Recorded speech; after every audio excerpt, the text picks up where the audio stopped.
Welcome to another edition of AMA Live. I'm your host, Tom Bilyeu, and I'm here to answer all of your questions. And today, we are going to be talking about the truth of money and happiness. So our first question is from Sarah Chi. This came in via the Connect inbox. And she said, I quit my job to start my own business, something I've always wanted to do. I'm earning less than I was earning in my corporate job, but enough to cover my living expenses. In a world where success is typically measured by how much money you make, rather than how happy and fulfilled you are, how do you keep the faith whilst still being objective in your journey? All right, so here is the reality about money. So the reason that people chase it, even though I know you've heard 1,000 times, and it is absolutely true, money can't buy happiness. That if you're chasing money, the odds of you ending up with some level of dissatisfaction is incredibly high. But the reason that people ignore that, and the reason that they keep chasing it, and the reason that I myself live the cliche of money can't buy happiness is because money actually does have power. Now, the thing that money lets you do, the thing that gives it that power, the reason that people will chase forever and ever and ever is it is the great facilitator. Now, being the great facilitator does not mean that it gives you the thing that you secretly want in your life. So here's the punchline about happiness.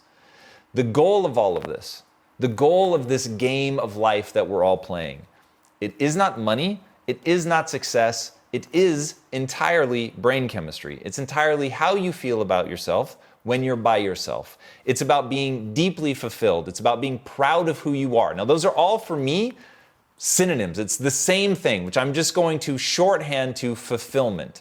The thing that you're chasing is fulfillment. It's the only thing that doesn't sway with the wind. So happiness, in its typical definition, is very transient. So I want to shift people over to thinking about fulfillment. Fulfillment is often born of suffering. It's born of not doing something you want to do. It's born of doing the hard things.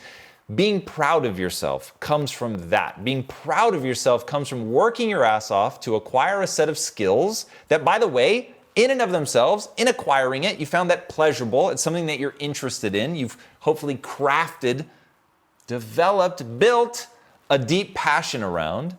And in acquiring those skills, in service of that thing that you love and enjoy, you're able to serve other people. That's it. That's the truth of happiness. That's the truth of the thing that is going to give you that sense of fulfillment, that's going to allow you to enjoy your life. Money is never, ever, ever in and of itself going to do that. Money buys cool shit. Money is able to give you those temporary dopamine rushes of going and shopping for something and getting it, and then it's cool, but then that coolness factor wears off very rapidly. The flip side of that, using that money to build something that you believe in, that not only empowers you, but helps empower other people, that will help you develop long-lasting fulfillment. So that's the real thing. But if you're doing something that isn't making you a lot of money, but you're passionate about it, you enjoy the day-to-day, and it's allowing you to build skills that serve you and other people, I promise you, if you had to choose between the two, which by the way you don't, but if you had to choose between the two, always and forever, every single time, choose fulfillment. They say a smart man never learns. They say a fool never learns. A smart man learns from his mistakes, and a wise man learns from the mistakes of others. I beg of you to be wise on this one, even though I couldn't be. And unfortunately, I was a fool for a long time on this issue, smart finally, but never wise. So I chased money. It took me down a very dark path. It left me so unhappy that I literally gave back $2 million worth of equity just to go feel alive again. So be wise, learn from my mistakes, learn from the mistakes of the army of humanity that has come before me that said the same thing that I ignored. At the end of the day, the thing that you're going to be grateful that you pursued was that thing that's giving you that pleasure in the moment that makes you feel good about yourself. So go after that. All right. Next question. TQ Maramba. This is on YouTube. On Man Talks podcast, you talked about being capable of producing the extraordinary, and that to be able to play on a world stage, you were willing to break yourself in half. What does that mean? So for me, I am literally willing to do whatever it takes within my code of ethics to achieve my goals.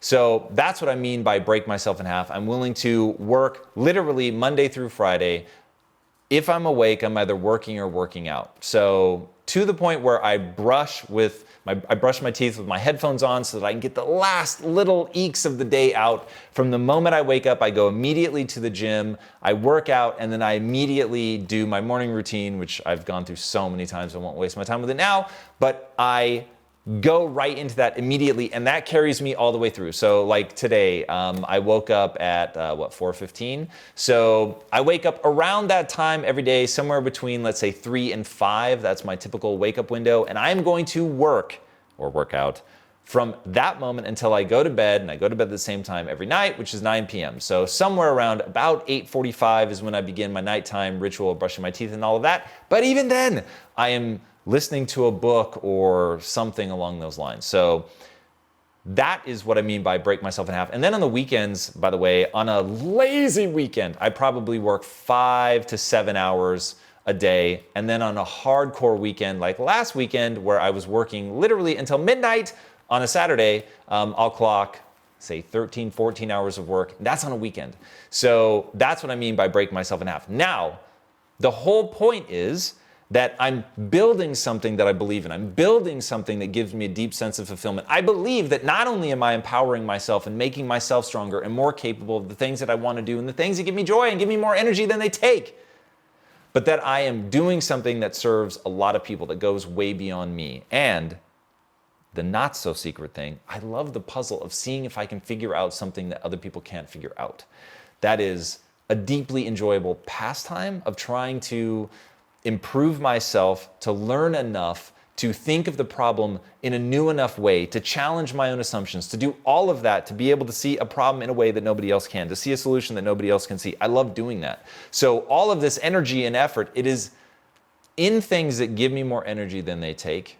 So it's just a pleasurable existence. And I don't want to hear people, I don't want people to hear in what I say that I'm just like grinding it out. I tried that. I did that for 6.5 years and it was a total fucking misery. So I'm not saying that. I'm saying work that hard in service of something that you believe in, that makes you feel alive, that you love doing. If you do that, then breaking yourself in half, that just becomes a metaphor for the amount of energy that you're willing to put into the things that you believe in. So, and I wish that for everybody, by the way. I wish for everybody that you could find something that interests you enough, that you'd be willing to go down the path of gaining mastery and developing a passion so that you can engage so fully with that thing that as you get into this virtuous cycle, and I think building a passion is a lot like falling in love. It is reciprocal. It is two-way. If it's just one way, it's not real love. If it's just you going down the path of gaining mastery and there's no reciprocal feeling positive about yourself and being able to help other people, if you're not getting that feedback, you're never going to be able to develop a real passion. And what it looks like is, as you find that thing that interests you, you go down the path of gaining mastery, you're getting better at something that actually helps other people, so you start feeling good about yourself, and then you take that energy and you get even better at it, which allows you to serve other people more, which makes you feel even better about yourself, which makes you want to go out and get more skills, and you get in this feedback loop, and the more skills you get, the more powerful you are, the more you're able to help other people, the better it makes you feel about yourself, which makes you hungry to get more skills, and you now get in this loop. I wish for everyone to get in that loop, to create that level of love and enjoyment for something, that you think about it the way that I think about building this studio, that it feeds you, that when you think about the people, the lives that you're touching, like that gives you so much energy that even if what you're doing isn't giving you the financial rewards that you want, that it's giving you that life satisfaction of knowing you're doing something that matters, that it has that purpose, that it's feeding your why. That is the thing that I want for everyone. That is the thing that makes me do this content. That is what I hope that you guys focus on. Because if you do that, then not only can we have a massive impact on the world, but you will enjoy your life. And that's the punchline. Thorg Hemmen. We're going to go with Thorg. Hey, Tom, why don't you learn during school why don't we, there we go. Hey Tom, why don't we learn during school that money doesn't buy happiness? It is so important to know. I will give you the real answer. The people teaching you, and my heart goes out to them, but the people teaching you haven't learned the lessons yet. The people teaching you oftentimes have only been in that environment. They went to high school, they went to college, they got their degree to teach, they go in to teach. The whole system is built by people that have only existed in the system. And so literally their frame of reference is the system, to keep the system alive, to feed the system, and especially if the system gave them joy, if they loved learning, and if they loved the idea of teaching, they don't want the system to change. People fear that change, and so they want to give to other people that beautiful thing that was given to them, and they don't see that it's not necessarily affecting everyone the way that it affected them. And the more terrifying part is becoming a teacher. Oh God, this is going to be horrible, but this is actually true. Becoming a teacher, if you haven't gone out and used the thing that you're teaching in the real world, is like becoming an influencer for being an influencer. The only reason that I can step in front of this camera and be very confident in what I'm talking about is I spent the last almost 20 years building businesses, not being an influencer, not being in front of the camera, but literally going from laying on the floor of my unfurnished apartment, flirting with depression, not having any idea how I was going to do anything with my life, feeling totally hopeless and lost, and then having to build myself brick by brick in order to become the person that I wanted to become, in order to become capable of what I wanted to be capable of. And now all I'm doing is telling you what I've actually done.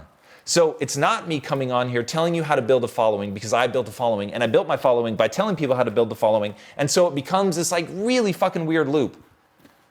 I'm telling you that in the trenches, from the bottom, how I rose up. So I know it worked at least once.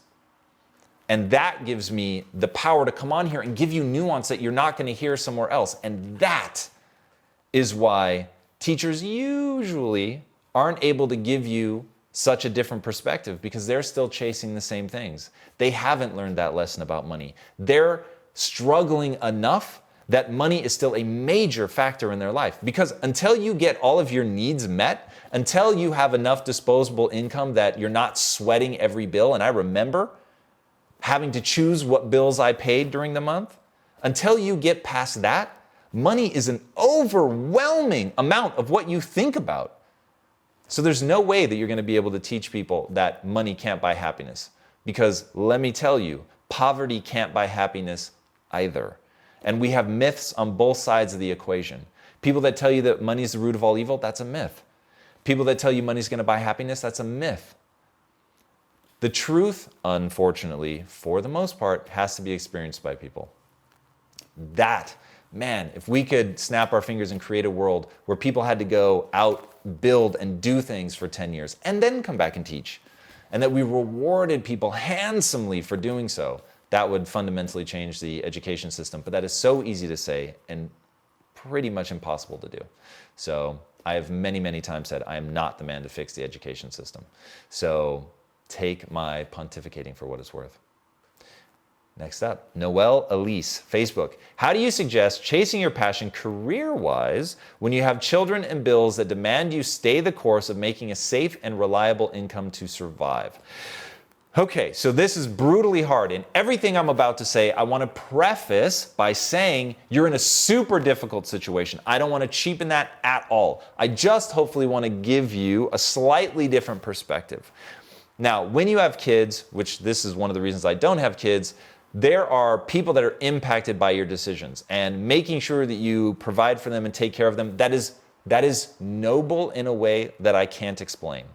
Now, having said that, I think that when people are given context, when they understand why you're doing what you're doing, suddenly the needs that you have as a family aren't as big as you think they are. You just have to be willing to face scrutiny and embarrassment to shrink your lifestyle down. So I once read about this family that sold everything, bought a boat, and then sailed their kids around the world. And they ranged in age from like 12 to 6 or something. So it wasn't like, oh, they weren't in school yet or something like that. Now, admittedly, that seemed crazy dangerous to me.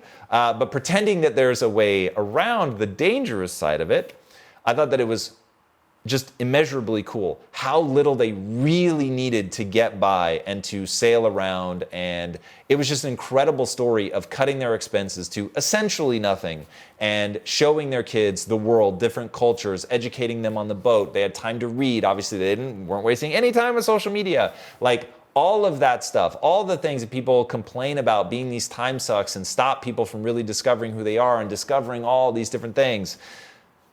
They found a way to just reduce their expenses to next to nothing. So that's going to be step one. How much can you reduce your expenses? Obviously, everybody needs to be fed. There should be a certain amount of security that we know where our meals are going to come from. We know that we have a roof over our head of some kind, whether it be a boat or a normal, typical house, but there are ways to cut your expenses to the quick. Now, kids aren't going to like it. They're going to squawk. They're going to complain because they want all the things that their friends have and all of that. So I get it. It's super brutal. But that would be first and foremost. How much can you reduce your expenses? Now, once you reduce your expenses, then you're going to set about getting 6 months of money in the bank so that you know that you can live for 6 months. You can take care of your kids. You can make sure that they have health care. All of that. I think that's super important to your well-being. Forget the kids for a second. When you have 6 months income saved up and you know without another dime coming in, you could live your life exactly the way that you're living it for 6 months, you're now in the driver's seat from your job. Now you can go out and figure out exactly what it is you want to do while still having your job and spend an hour a day. Every day looking for jobs. What is your dream job? What company would it be with? What's the culture that you're looking for? What do you want to do on a day-to-day basis? And the way that I always tell people is ask yourself one simple question. What do you want to learn more about than anyone else in the world? Once you know the thing that you want to know more about than anyone, that's going to be the thing that fuels you. That if you were reading about that, then you would have fun. If you were getting pushed and you had to work late nights, but you were doing that thing, learning about that thing, that you would still love it. And who do you want to serve? And once you know that, once you have those things in place, something you want to learn about in a culture that makes you feel good, and you're serving people that you really care about serving, when you have those three things and you know that you've got the 6 months savings so that if you get into the job and it's not quite what you wanted, that you can then get out of it and go find something else, that's just hugely important. And then I am actually not, I think people think I'm a fan of burning the ships at the shore, but the only time you should burn the ships at the shore is when that's what you have to do to succeed. I did not do that. When we started Quest, we kept our software company during the day. And then, yes, I took a risk by cutting my salary in a third and going out and being the first one to go full time at Quest. But even then, I had enough coming in that I knew that we could make ends meet if we were willing to just lock it down, stay in the house, not go out, not eat out, things like that, get rid of one of the cars, all that, just cut our expenses to the quick. So that is exactly what I would do. Once you have that clarity, you know what you're after, you've got the 6 months saved, you've cut your expenses down to the quick. Now you can really go look for the perfect job and do it while you still have your job. And then when you find the perfect thing, you're able to take the risk. There it is. And you just, because you don't need to make as much money, you may be able to start at a lower rung and then work your way up, which is just a thing for me. Not everybody wants to work their way up, but I'm super ambitious like that. So I would always leave myself that opportunity. All right. Dan Bro Fitness, Facebook. I have been watching Amy Cuddy's TED Talk about powerful body language and how it impacts your brain. What methods have you found to lower anxiety in a networking situation? So the thing that I have found that I use on a routine basis is I stand upright, I breathe through my diaphragm, I do the shoulders back, and I don't put my hands in my pockets. And I smile a lot, and that has been huge. So in a networking situation, I adopt my goofy neutral face, which is a little something like that. And then I try to smile as much as humanly possible, and I try to be effervescent. I try to like when the cameras come on, and I really push my personality out, and I try to sound fun and inviting and warm and engaging and all of that stuff. Those have been the physical techniques that I use. And then I will also say, as not a physical technique, but a very powerful technique in networking situations that allow me to lower my anxiety, is asking questions of other people rather than trying to step in the spotlight myself. So I find that asking questions is a lot less anxiety provoking than feeling like I've got to be on and I've got to impress people. So in a networking situation, I use one tactic for impressing people, and that is I try to really be curious about them, ask them a lot of questions, get them to feel good about themselves, talking about themselves, and then they paint that feeling onto me. And so just by asking questions, I find that I can make a good impression. So as the saying goes, if you want to be interesting, be interested. So ask a lot of questions. Adrian Cubby, this is on YouTube. Hi Tom, I heard you talk about winning to Naveen Jain by saying that he already won by making a lot of money. Do you always associate success to making money? Absolutely not. So going back to the topic of this whole AMA today is the truth about money and happiness. So I asked that question and I use those words, and I remember thinking at the time, people are going to think I mean this from my perspective. I'm saying, I know people looking at Naveen think you've already won, dude, you've already made all this money, so why do you keep pushing? So I was asking that question so people would hear themselves, their own thoughts in the question, because I knew what he was going to say to the answer. Now, as they say in law, never ask a question to which you don't already know the answer. So a lot of times when I'm doing an interview, I'm asking questions in a way that definitely, hopefully seems fresh, but I know what they're gonna answer because I've seen so many videos on them. I know the direction that they're gonna go. And that way I can steer the interview to give the people watching, hopefully something that is massively impactful and gives them the takeaways that I think that person really has to offer. So that's why I ask it like that. I don't think money is success. I think money's super powerful, and I think it's very usable, but it is one thing and one thing only, and that is a great facilitator. So once you know what you want, once you know what you're trying to accomplish, once you know what you want to build and all of that, money is incredibly powerful. But Naveen is the perfect example. He's taking the money that he's made and he's building companies that he thinks are game changing. And so I knew that was going to be the punchline of asking him that question, is he believes that there are these huge fundamental world problems that needs to be solved, and commerce is the way to solve them. And so he's going to build these self-sustaining economic engines, but he fuels them with his own capital so he can get them off the ground, so he can do them the way that he wants to do them, so he's not beholden to other people, on and on and on. So, but money in and of itself is, while what most people call success, I am just terrifyingly consistent on one answer. To me, the only thing that I care about is how I feel about myself when I'm by myself. That is my true definition of success. Steve Hurley, YouTube.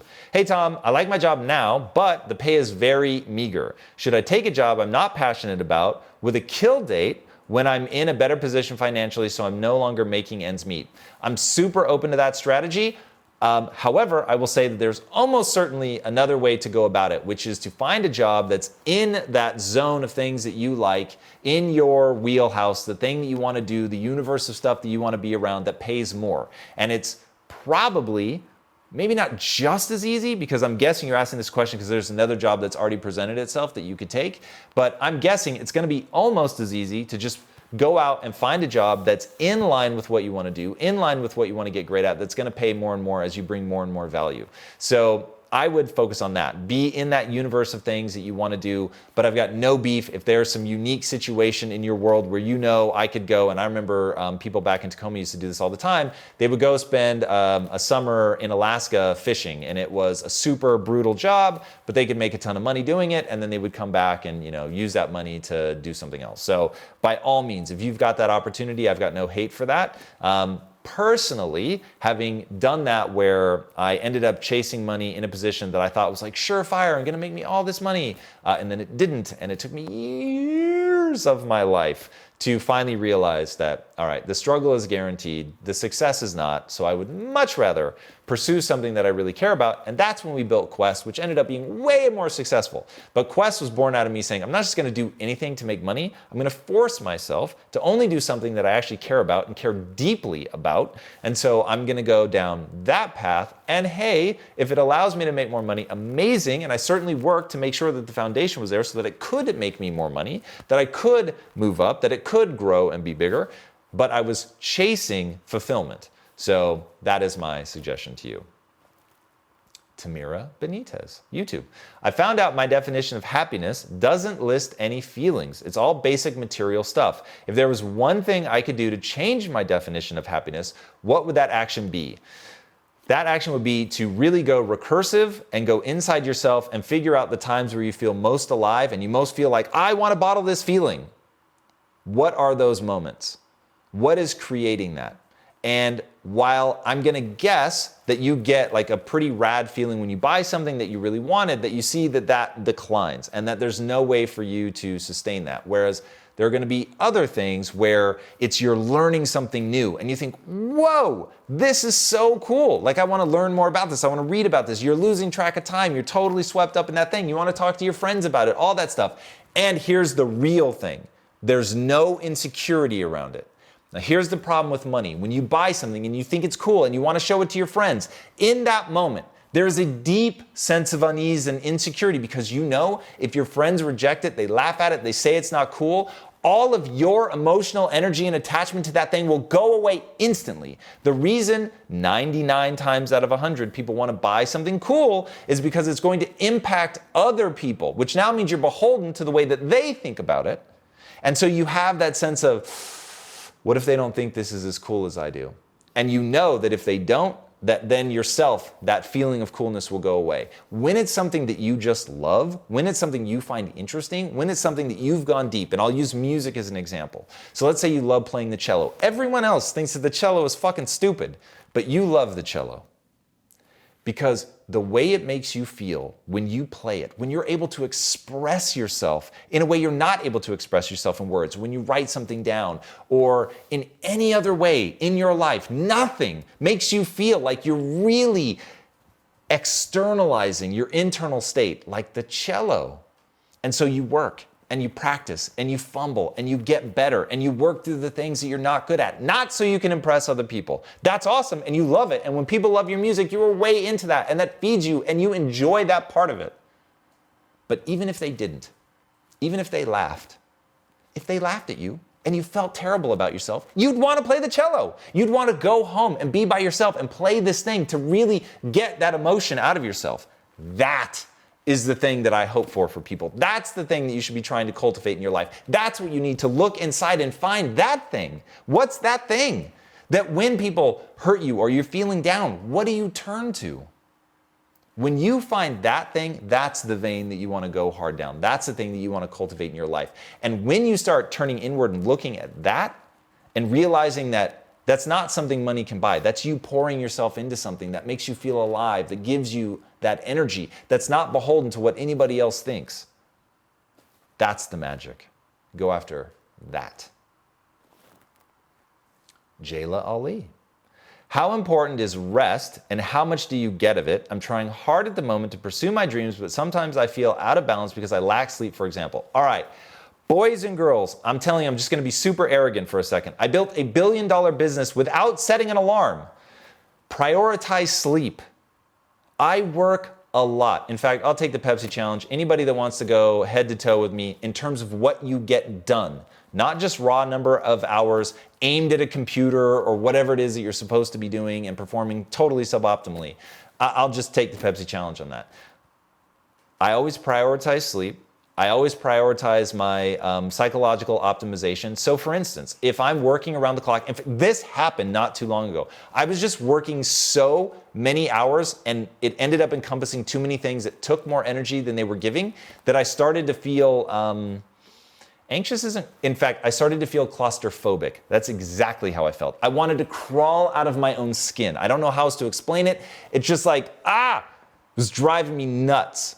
And I realized I need to chill for a minute. I need to meditate. I need to take an hour and go do something that's still moving me towards my dreams because that's my thing, but that I really enjoy. And so maybe in those moments I go read a comic because we're building a comic book publishing empire. So that's part of what I need to do anyway. But reading the comic is fun.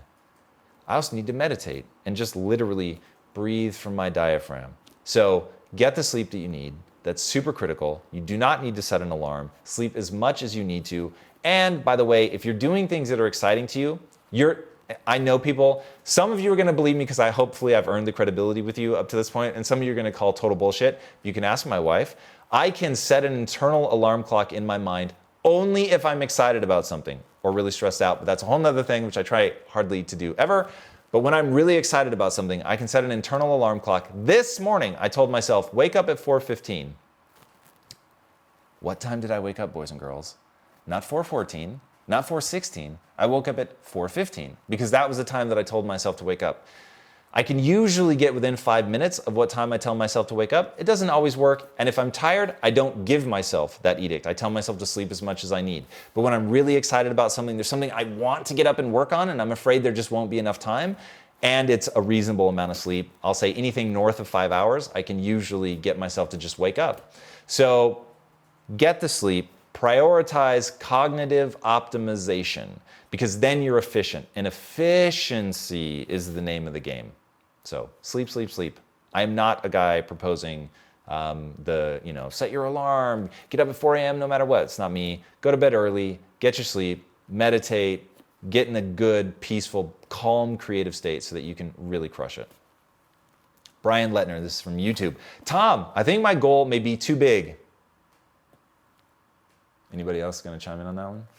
I write it every day, but it makes me feel heavy, daunted, and terrified to pursue it rather than excited. Okay, that's powerful. Have I chosen my goal poorly or do I need to man up? Okay, dude, Brian, I love you so much for this question. In this question is like everything that people go through. So first of all, your goal is not too big, okay? You're just not yet the person you need to be to execute against that. And that is absolutely fine. I'm not yet the person I need to be in order to rival Disney. I know that. And so every day I'm waking up not saying, am I there yet? Am I there yet? Am I there yet? I'm thinking, what's one really simple thing that I could do right now today to learn something that moves me down that path? Or who can I partner with? What's the idea that I need to get other people excited about what I'm doing? So that's super important. So your dream is never too big. Even if you said you want to terraform Mars, I'm with you, right? That's our boy Elon Musk is literally thinking about that. So your dream isn't too big. You just don't think about like the end goal and let it overwhelm you, which is what is happening to you. You're writing it every day, okay? So you're obsessing about that end goal, that end outcome, which first of all, if that end outcome is about a thing, like the thing that I think about every day is not building a studio to rival Disney, even though that's often what I externalize to people. What I think about internally, the thing that warms my soul, is I think about the people out there that are extraordinary. They could do something amazing with their lives, but they won't because they don't believe in themselves. So what I think about, the thing that drives me, that obsesses me, and fills me with excitement and joy to get good enough to actually do it, is helping people develop an empowering mindset. That's my obsession. The whole rival Disney thing is a path, and I think it's the right path, and I'm excited to do it, and I love it. But at the end of the day, the thing that keeps me going when I'm feeling overwhelmed is helping other people. So figure out what that thing is, that huge goal that you have, why you want it, because chances are that you're going to be able to do it in smaller ways along the way as well. So it's not like this, 20-year chasm of binary nothingness where you're not at all doing what you want to do and then suddenly one day it either happens or it doesn't, like winning the lottery. That it's these incremental steps. Okay, so you write it down every day. Start writing down the beautiful thing that you want to bring into the world, and also even that, like, you should be spending time, what are you grateful for right now, thinking about what you want to learn, thinking about things that excite you. It makes you feel heavy, daunted, and terrified to pursue it. Okay, so if it makes you feel heavy, daunted, and terrified to pursue it because you're obsessing over the end goal, it's some like traditional marker of success, money, a big company, whatever, and not how you want to help people, then it's just a matter of reframing. If, on the other hand, it's because you think you're supposed to want that thing, but you don't actually want it, and so the idea of pursuing it and all that you would have to do to get there is just horrifying to you, then yes, you've picked the wrong goal.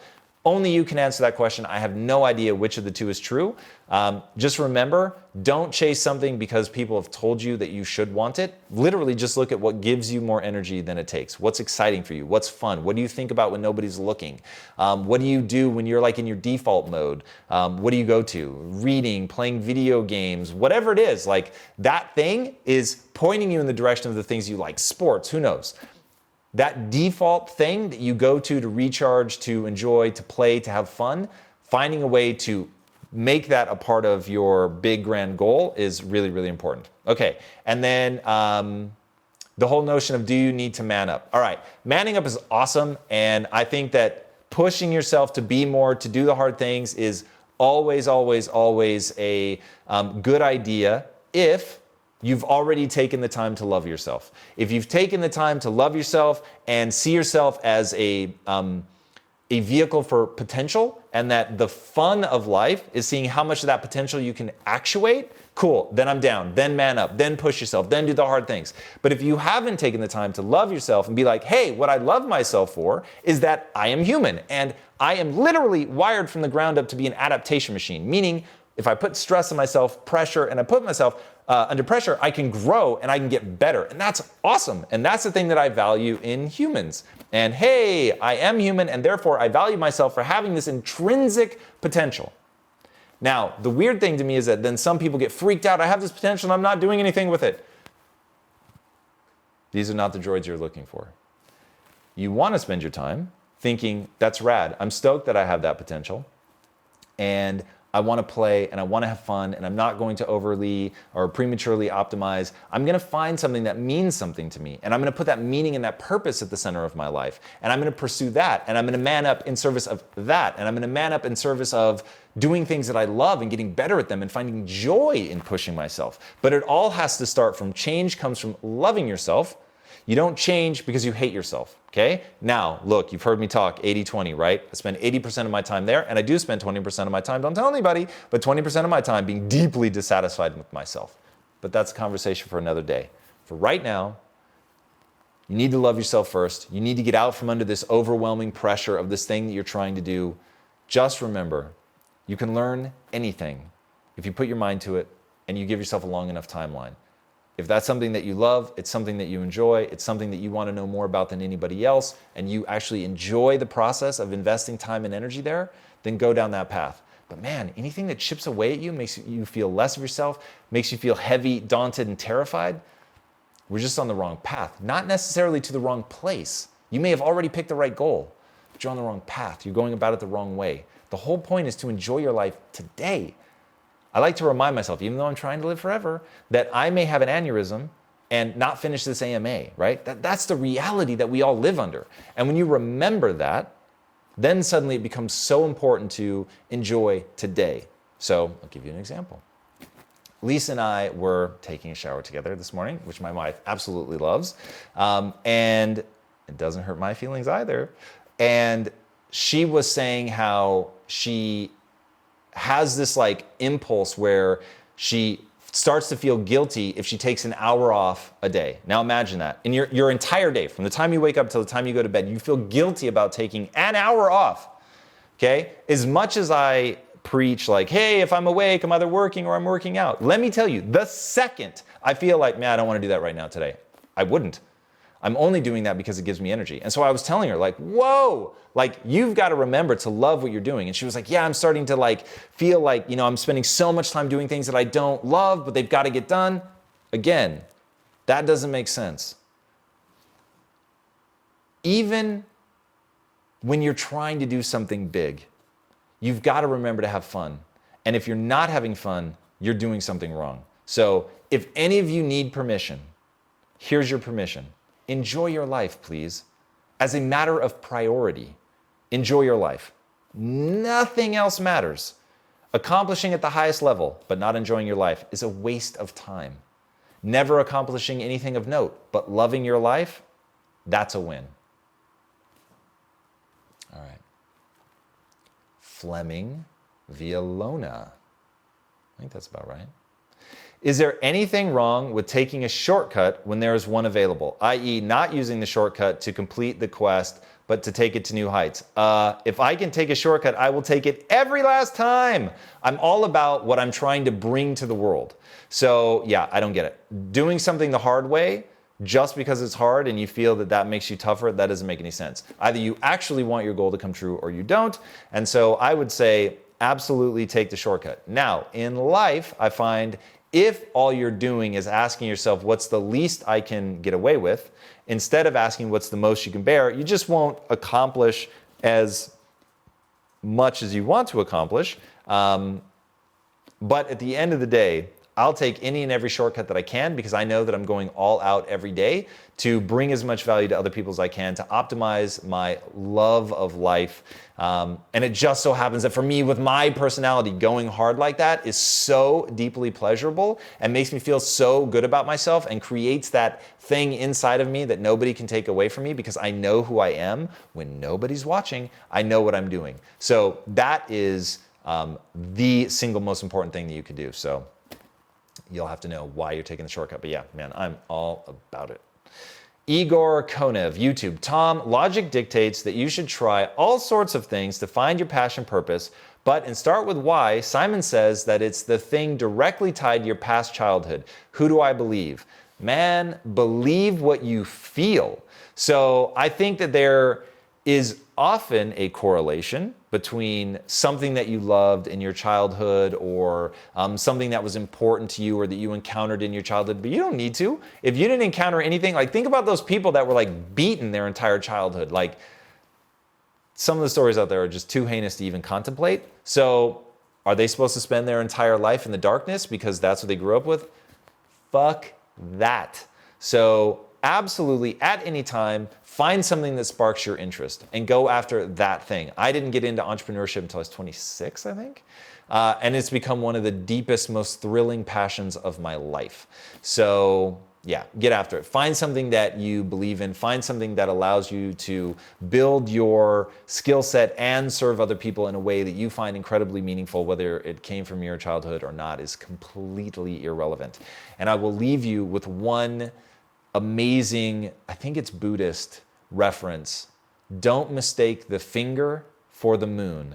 And what that means is when somebody's pointing at the moon, don't mistake the thing, the metaphor, the story that they're telling you, which is the finger, for what they're actually trying to get you to, which is the lesson, the experience, that thing. Simon is merely trying to lead you on a path so that you can find that deep sense of fulfillment, that sense of energy, that wellspring of energy that comes from having a why, from having a mission and a purpose. So if he's trying to help you get there by saying, hey, it's probably something that comes from your childhood, that's the finger. If you find that the moon is something entirely different for you, the moon is all that matters. All right, guys, thank you so much for joining me for this episode today. By the way, today's episode is brought to you by the Be Legendary shirt. If you haven't already got one for yourself, head to shop.impacttheory.com right now. We're going to be launching, by the way, a whole new set of cool stuff in the very near future. I won't steal Will's thunder yet, but it's coming soon. I'm super stoked on this. We've been going ham behind the scenes, and the rest of this year is going to be ham central as we build towards a very climactic end to 2018. So head over to shop.impacttheory.com right now. And by the way, if you haven't signed up for the newsletter, sign up for that bad boy. I think it's pretty awesome. And it's something unlike, you're not going to get that content anywhere else. So go check out our newsletter, which is also found at impacttheory.com. All right, guys, if you haven't already, be sure to subscribe. And until next time, my friends, be legendary. Take care.